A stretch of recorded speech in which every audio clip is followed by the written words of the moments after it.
my name is Kayla. And my name is Rusty, and welcome to our final video. Today we're going to be speaking to you about the way that media influences the narratives that control the social norms in our culture.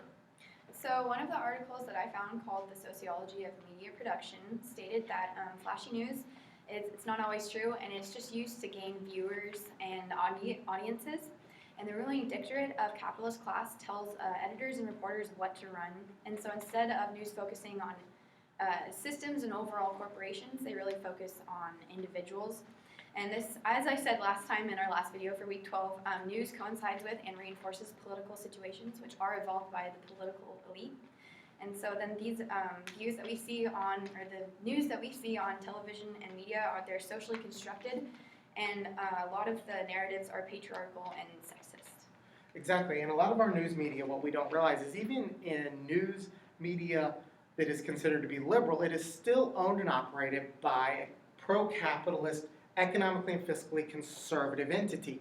An example I have is from 2009. I was on vacation. I was watching, the news was on in the other room, and the first story that came up was in regards to the economic crisis, but it was kind of talking about how corporations were coming out of the economic crisis and how corporate profits were at record highs. This was 2009, right after the 2007/2008 economic crash, and I thought, wow, okay, this is a good sign. But then MSNBC, a noted liberal news source, then pivoted to the very next story, which was all about the extremely high job unemployment rate, which at the time was roughly 9.8%. After that story, I was expecting as a liberal news source to hear some kind of dialogue between the panelists that equated the two. Here we now have corporate high profits, we also have record high unemployment, and some kind of link, because in my opinion, that would be the social narrative from a liberal news source. But instead, I got the capitalistic pitch from a mass media marketed, owned, big business news source that then it completely ignored the links to the two and moved on to the same old flashy news type of industry that we are used to. One of the things we don't readily realize is that the same big business corporations that own our news media also influences and owns much of our entertainment media. So previously in class, we watched the video Class Dismissed. This video really highlighted the idea that entertainment caters to white, middle-class, heterosexual audiences, and that it's overwhelmed. It has little to no representation of gay or lesbian characters, transgender people, people of color, and even females.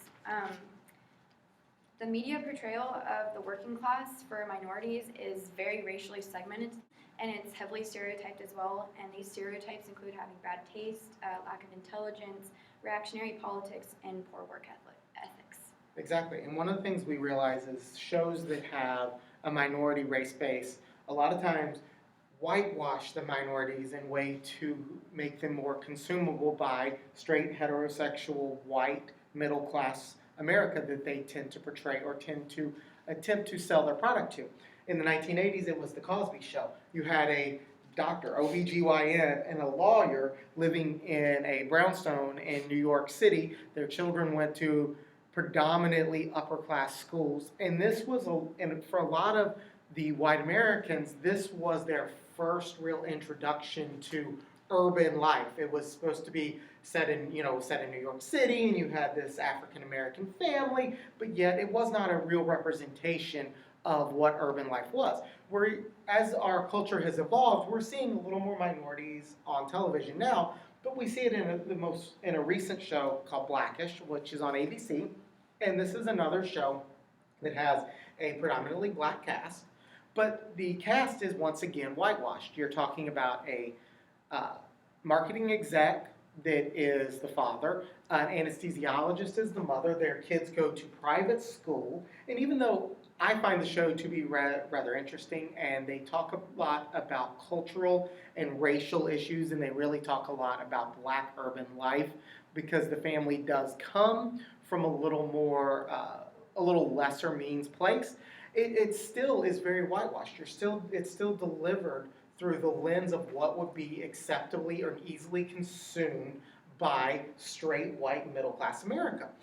And this is not only unfortunate, but it produces this narrative within our country that unless minorities meet this standard that is shown on television, they are somehow viewed as to be less, or they're viewed to be wrong, or they're then spun to be considered. The other narrative that is produced with minorities in our culture is then, if they're not within this box of the Cosby upper middle class minority whitewashed view, then they're considered to be lower socioeconomic class, the criminal element. That is the other narrative we're received. So you get this stark contrast in the way our entertainment portrays minorities. We see it across all minority spectrums, whether it is Latina, whether it is Black African American, whether it is gay or gay, lesbian, bi community, or even within the female community. You're talking about a lot of these narratives are social normative to script the way that society sees minority groups so that they can be put into the box which the mass media, which owns our news and entertainment, likes their minority classes to be segmented. And while we may think that mass media only really influences our news and our entertainment, it goes well beyond that. As we've seen, it's starting to bleed into user-based and social media outlets.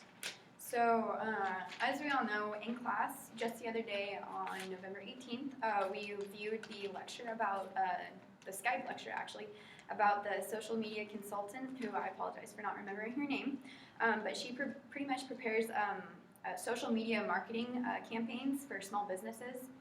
And this, she told us that her packages included, or what her job included, she could do promo posts for people, informational posts, as well as inspirational or humanizing posts, which are ultimately designed to promote pro-business narratives. Exactly, and while this was just a small business example, these people are also work for major corporations and big business, and their job is to produce social media campaigns on Facebook, Twitter, YouTube, and all other platforms of social media that allow them to produce their narrative. As we see with some of the political campaigns that we see that run throughout Facebook and YouTube, like White Chicks on the Right and some of the Tea Party groups that come from the Republican side of the ledger, or the Occupy groups, or the Coffee Party that comes from the Democratic side of the ledger, these entities mask themselves as by the user, for the user, produced grassroots social movements, when in reality, these are campaigns that have been created in the marketing departments of these big corporations and these big businesses to produce the narrative that they want on social media. So once again, our entertainment, our news, and now our social media is being infiltrated with the social normative narratives that the ruling class or dictatorate, as we stated earlier, would like to promote. And not just with the big business-owned social media campaign propaganda do we see these narratives promoted, but these narratives also influence and bleed into our own personal thoughts and beliefs that come out in the way we share memes, the posts we put on Facebook, the tweets we have, even our YouTube videos. And it's interesting how in what we consider to be our own personal views, our own personal narratives, a lot of what we think as our personal ideas are really propagated or controlled social normative narratives from big business, big politics, capitalism, American ideology, American imperialism.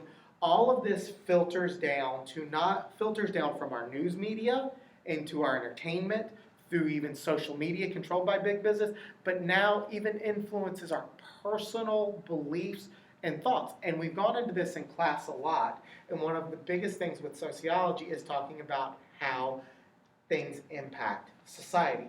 And I think it is clear to see through this class in our 15 now weeks of studying, reading the articles we've read, the movies we've watched, the book, and our debates and lecture, that we really are ultimately all influenced and in many ways controlled by social narratives produced by the elite that we spoke of to begin this segment. Okay, I think that's the end of our video. Thank you so much for watching. My name is Kayla. My name is Rusty, and I hope you have a great holiday break.